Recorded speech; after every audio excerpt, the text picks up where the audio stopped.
So now we're going to take a look at early Indian Buddhism and what happened to the Buddha's tradition after his death. As he said, let the Dharma or teaching, let reality even be your guide. For the meaning of Dharma extends to reality, doctrine, fundamental building blocks of reality. We could go on about the term Dharma. But as with all religions, a cult teacher, and this is not in any bad way, a cult is just an individual charismatic teacher who starts a new tradition like Muhammad or Jesus or the Buddha. And so after the death of the founder, it's quite typical to see the evolution of the cult into various sects. And so the same is true for Buddhism. Here we can see a map of some of the major Buddhist sects in the 7th century when Xuanzang, the great Chinese monk, traveled to India and chronicled much of what he saw there.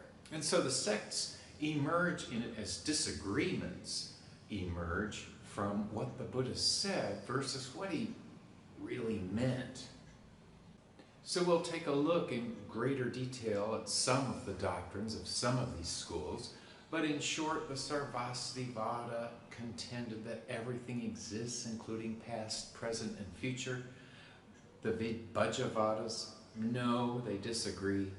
Past is past, the present is the only real moment, and the future is also not yet existent. The Mahasangika school is often seen by many traditionally to be the source of the Mahayana school. So these folks were the liberals among those early sects. And so were more loose with handling money or interacting with women and the like. And this will sprout into the great liberalism of the northern Buddhism we see from Japan to Tibet. The Pudgalavada school, surprisingly, in spite of the fact that the Buddha taught there is no self, they maintain there has to be a lump of selfhood to reincarnate, and without reincarnation, Buddhism doesn't really work as a salvation system. Then the Dharmaguptakas take largely after the Mahishasakas, or in a way the Mahasangika. So Buddhism, like all the great religions, I would argue, great as in many numbers, appeal to people in part because of the Buddha's own insistence that the caste system is an illusion and that all people are equal, including women, and by opening the Sangha, his community, up to women, he allowed them to escape a life of just household care for an old fellow and have a career, get an education, and learn to read.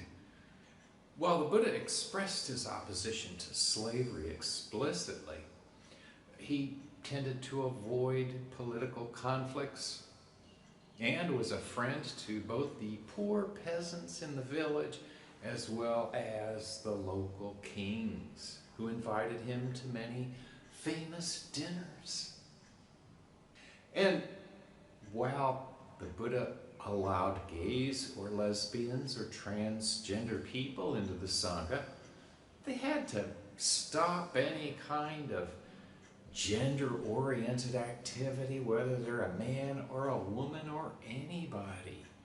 So while there was openness and tolerance, on the other hand, if you didn't obey the rules, the community might well kick you out.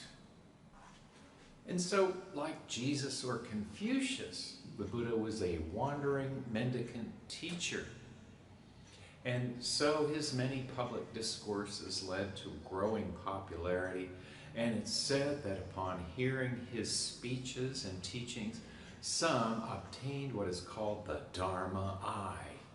They could see the reality of no self and co-originating interrelationship, those ideas we discussed in the first video of this series. And then it began the tradition that lives on to this day, where the wealthy, sometimes kings, but often just layperson merchants, would give money to build early monastic living centers for these monks. Of course, this is a lifestyle that will be prevalent throughout all of Central and East Asia. And of course, the Sangha is the name for the Buddhist community. And it literally means, surprising to say, Sangha, or completely cutting. Ga is a term related to the word hunt or to kill. So the collective unity of these monks means they are aiming for nirvana. That is what they are striking at. Then there are two ideas of this. The Arya Sangha could be one person like the Buddha, who has the Dharma eye and has nearly or has fully wakened up and dropped all passion and become an arhat, one who has dropped all passion. Or the Sangha is just a collection of average monks, and when there are 5 or more, you have a proper official Sangha. So we mentioned his opposition to slavery, the caste system, to the subjugation of women. But also among the superheroes of the religions, the Buddha was officially a Democrat and even employed the secret ballot for making decisions. So while we don't know exactly how Jesus felt, we know Confucius was not a Democrat. The Buddha certainly was, putting him right there before the time of the Greek democracies practicing democracy. Well, the Hindu tradition from which the Buddha sprang was dominated by the Brahmin priestly caste. For Buddhism, of course, their power is dethroned and they're just average people. But what was a closure for the priestly caste is an opening for the merchant class. And these are the kinds of people who will fund Buddhism then and today. Many wealthy, devout, merchant followers of Buddhism have built enormous temples and programming. This accords with the merchant mentality as well of obeying laws and seeking law-abiding citizens to keep their promises and pay their debts. And to help prevent corruption, the monks were forbidden to touch money except for the liberal Mahasanghikas, the ancestors of the Mahayana, about whom we'll talk more later. So 60 monks the Buddha sent out to teach, and Buddhism, like Christianity and Islam, thinks that you need it. It's a missionary religion, in other words, and thus seeks to spread its message. We can kind of say like viruses do, but good viruses. And so the 60 monks he sent out were enormously successful, and the Buddhist movement spread throughout India, and it won't be long before it's spreading throughout all of Asia through the merchant trade and the like. So for Buddhists, they employed a technique, we can call it, of upaya. In a derogatory way, a friend of mine called it upaya ulaya. In other words, you don't just slap down your truth as a Buddhist. You approach the person and get a sense for where they are first, and then see what elements of Buddhist teaching or practice might be helpful. And then you get your foot in the door. Unlike some missionary religions which knock on your door and tell you the truth you better believe, or else a big afterlife penalty. For Buddhism, it's not working like that. Unlike the secretive Brahmins, the Buddhists were known as the Ehipassiko, the looky-here guys, because this radical vision for the middle of the first millennium BCE was enormously popular as it spread throughout the lands. And so, for example, famous story from the Lotus Sutra, the parable of the burning house is one of the famous examples of upaya, where a house is burning. And the kids won't leave the house, they're too busy playing. And so the father of the house says, I have these new toys, kids. Come on out of the house and take a look. And they do, and they're saved. So in this case, lying to save the kids is okay. But truth is relatively flexible. As my advisor, Dr. Yamada, said, on one level, this neutrality looks like dodging the issues or conforming out of a feeling of friendliness. But for him, the neutrality alone, not taking a good side versus a bad side, is its moral imperative. So neutrality is a blessing for Buddhism. One thing is a hard fact to get into one's head, and that is that meditation is not all the same.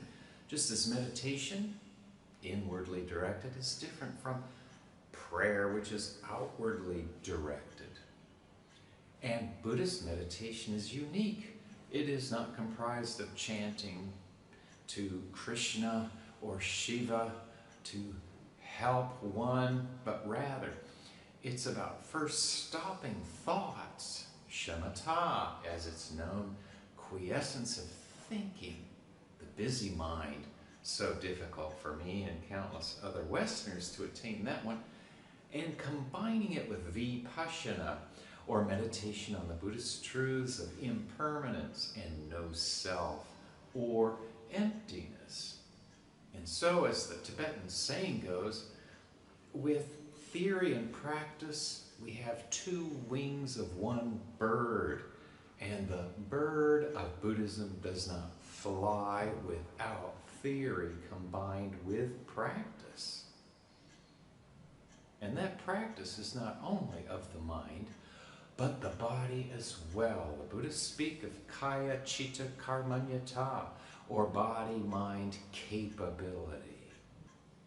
So in the modern period, we still have one of the original Buddhist sects, the most conservative, the Theravada, or the doctrine, the Vada of the Thera, the elders.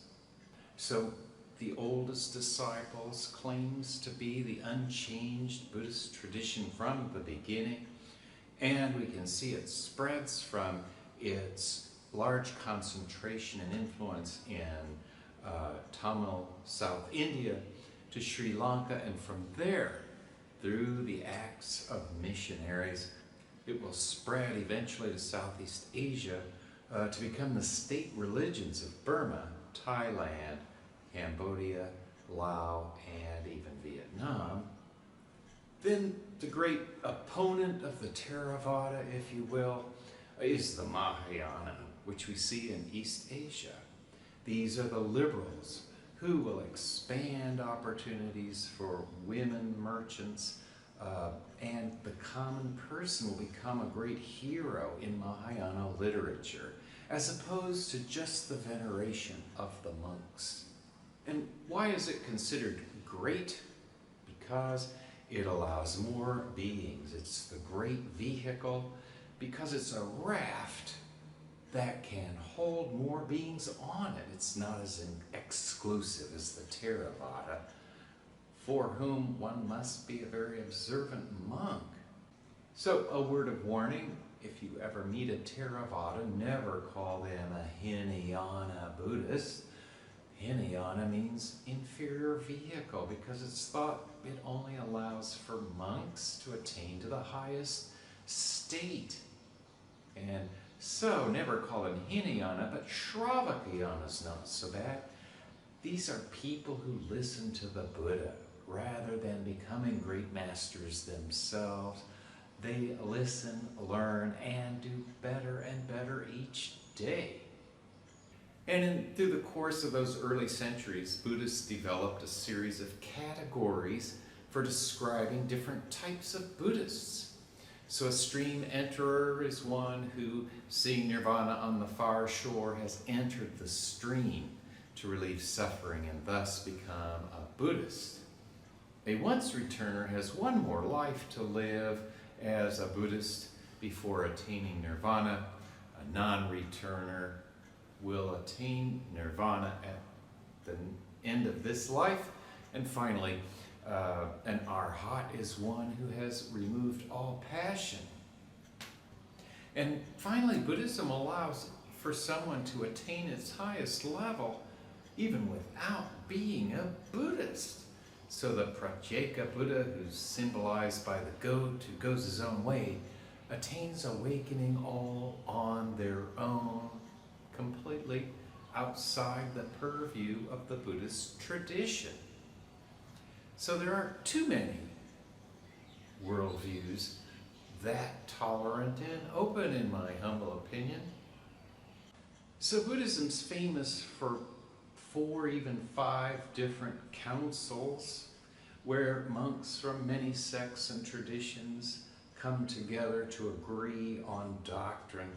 And at the first of these, Ananda, the Buddha's cousin, recited everything he could remember the Buddha had said in his teachings.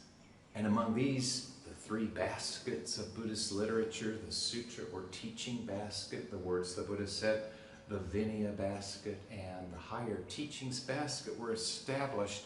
And for the sutra baskets, among those things the Buddha said that Ananda could remember were classed according to the length of the teaching.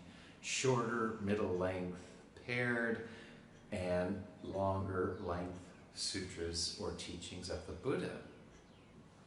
So here's a nice map of the Pali Canon.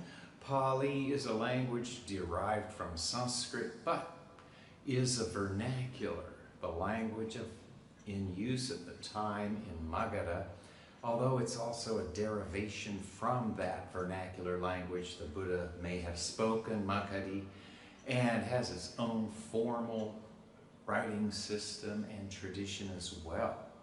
And here you can see a map of the 3 baskets. So the discipline for monks, the teachings of the Buddha, and the basket of higher doctrine, because of course ancient texts were carried around in baskets. This was an age prior to books. There are surprising things among these baskets of Buddhist literature. Among one of my favorites are the hymns of the elder nuns, Begharesas, Bhikshunis. In the Khuddaka Nikaya we can read, "So freed, so thoroughly freed am I from 3 crooked things set free, from mortar, pestle, and crooked old husband."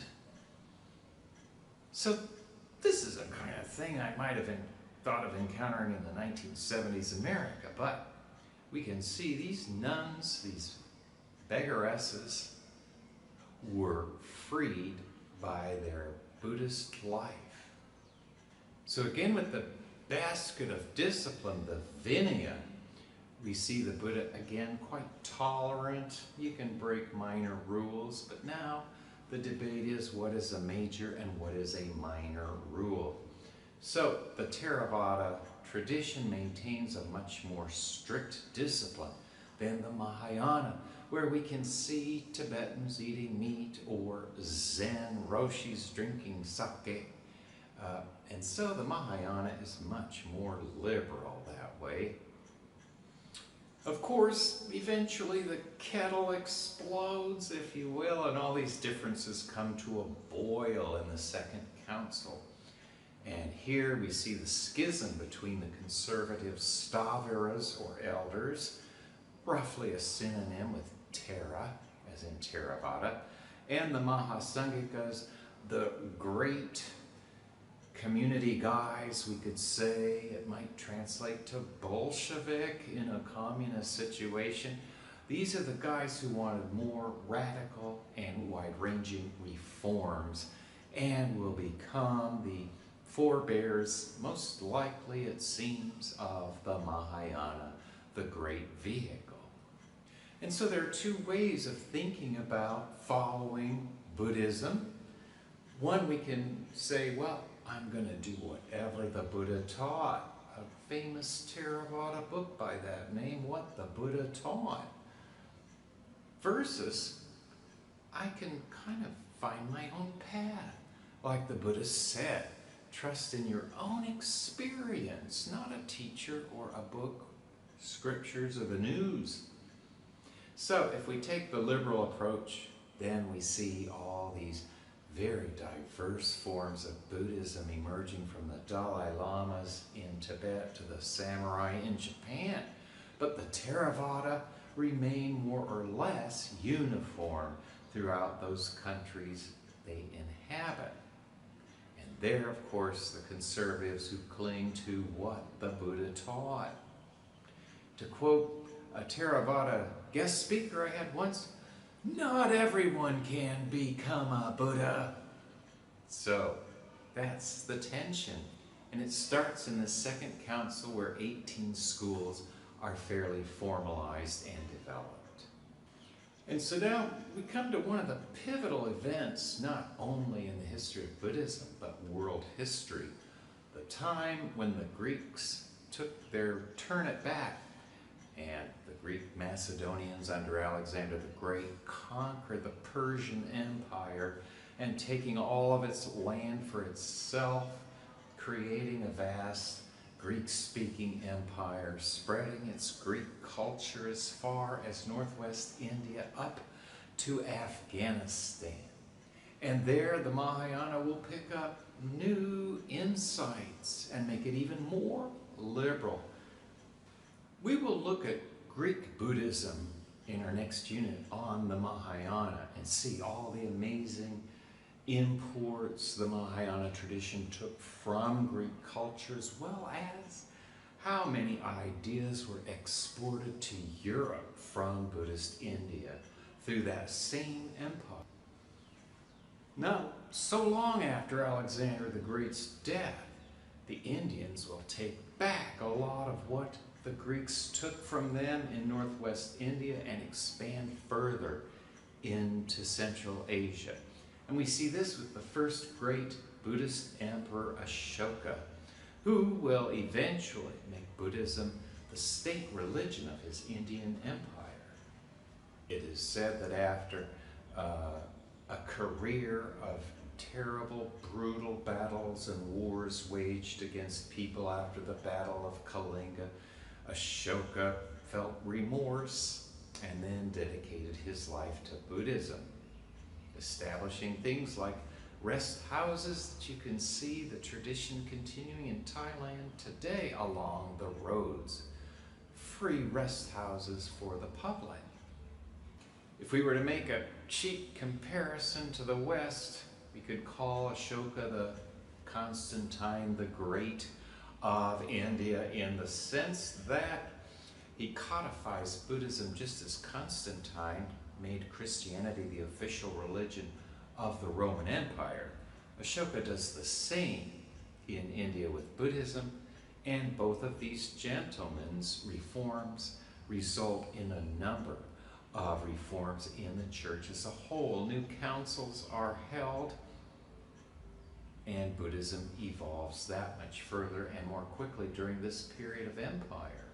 Of course, he will continue the practice of sending missionaries out to the rest of Asia, many of whom will have tremendous success from Sri Lanka even up to Greece itself. And so there it is in 247 before the Common Era. Ashoka convenes the Third Council of Buddhism, where we're told there were Hindu spies expelled. There was a lot of conflict between those two traditions in those early centuries. And so it's at this one, the Abhidharma Pitaka, or the higher doctrines, the theology collection, if you will, to use a kind of false Western term, was all codified at this council. And so the Abhidharma Pitaka is a free-for-all, filled with wide-ranging ideas, even having a debates section. Buddhists were very conscientious to include opposing views in all their writings, rather than simply writing polemical tracts. They always wrote to persuade a disputant. And so there, the nature of karma and action or time and being, all of these are found in that third philosophy basket. Among these, Dharma theory emerged. We use this term Dharma to refer to doctrine and reality, but also among the texts of the Abhidharma Pitaka, we see the theoretization of infinitesimal almost time-space units called dharmas, thought to be atomic-like building blocks, but time-space atoms, not just space atoms. And so all kinds of phenomena, also known as dharmas, are classified. And among these texts, we'll even find a kind of proto-Myers-Briggs personality inventory where, oddly, the Pudgala Panyati does distinguish 16 different basic personality types, just like the Myers-Briggs modern test does. Then not only are there the building blocks the Theravada Buddhists will rely on to account for why our universe exists, there are also the fields, the ayatana. Basically, these are the five senses and the mind. And the five senses, however, for the Buddhist way of understanding, the eye doesn't simply see an object. The object is part of the field of vision. So the eye needs a visible object and the space between my eye and the object to make up one ayatana, or sense field. Likewise, if I'm thinking about myself in my head, ooh, James Powell is very tired today, that is my mind having another thought as its mental object. So that is what is meant by the mind and mental objects. When we sum it all together, we get the 18 dhatus. Dhatu means a placement of something. Really, it refers to all existence, and again, it's extending the five senses and the mental consciousness into then its objects, its organs of sensing, and the field in between. So then there are six senses, the five plus the brain, the mind. Then there are the six objects of these, and as well the six consciousnesses that emerge in our general consciousness. And so again, from the conflict between not only Hindu thinkers but Jain thinkers in ancient India and many other schools, the Buddhist philosophical tradition forged itself in the process of the debate and dialogue with other schools it met, as it will continue to do as it enters China, Tibet, and even the West. My advisor, Dr. Yamada, described Buddhism as a giant empty house into which you can put all the furniture you want. It doesn't have to match even. And so the Abhidharma is that field where debates can be had with other schools of thought, not just intra-Buddhist, but inter-Buddhist, from Buddhism to outside groups. And so, to deal with the inconsistencies, Buddhism developed an idea not of truth versus falsehood, but relative or conventional, or better yet, masking, covering, concealing truth. For example, that James Powell is an American, versus ultimate truth. Well, what is James Powell really? Is he quarks floating in a realm of emptiness? That's more hitting at the ultimate level of truth that a Buddha can see while meditating in nirvana. But I am stuck with conventional truth, unfortunately. And so here we can see the 7 major divisions of the Abhidharma Pitaka. You can see the enumeration of phenomena, states of consciousness, what is matter and energy, In the book of analysis, we're looking at the ways to obtain awakening and the Eightfold Path and meditation. Elements, where we're looking at what comprises our existence. The Pugala Panyati with its 16 different personality types, all classified and categorized. The debates section, where enemies of Buddhism can be found discussing their point of views. A definitional book, the Yamaka, and then relational conditions. The Patana is considered by some the most important of all of them, 2,500 pages long, applying 24 conditional relations to all phenomena. So in the debates section, we can see the individualist Pudgala school that maintained a lump of selfhood that reincarnates from lifetime to lifetime. That is rejected as non-standard, as is the Sarvastivada school that maintain the past, present, and future always exist. If you think about it, for time travel to be true, there really must be a 3-year-old James Powell somewhere still alive. So we can group these 18 schools into 3 main branches. The realists, the Theravada, are those who assert the reality of the Dharma time-space atomic units. The personalists become the laughingstock of later Buddhism. And to refute an opponent, one might just say in the text, just like the Pudgalavada. And then finally, the nominalists, for lack of a better term, will speak about the world and ideas as merely names and negate the reality of our world evolving into the philosophical concept of emptiness or shunyata eventually.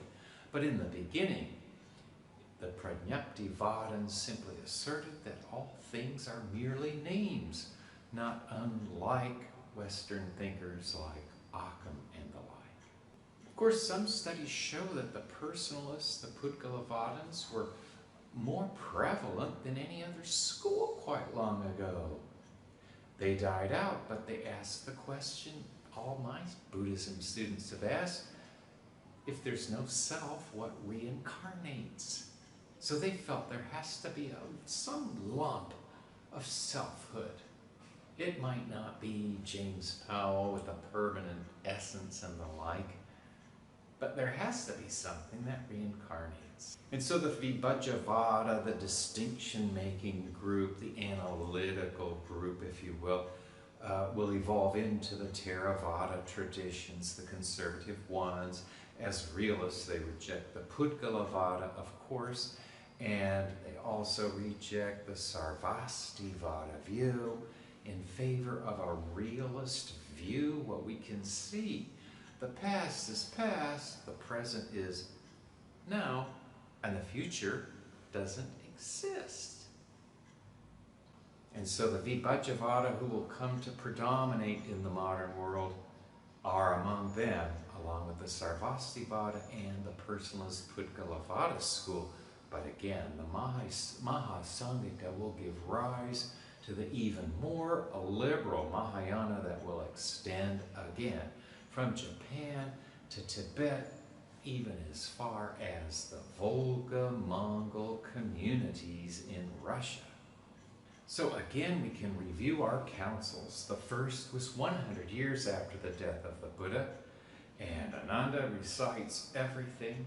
The second council, just 100 years later, shows the splitting of the liberal Mahasanghikas from the elder school.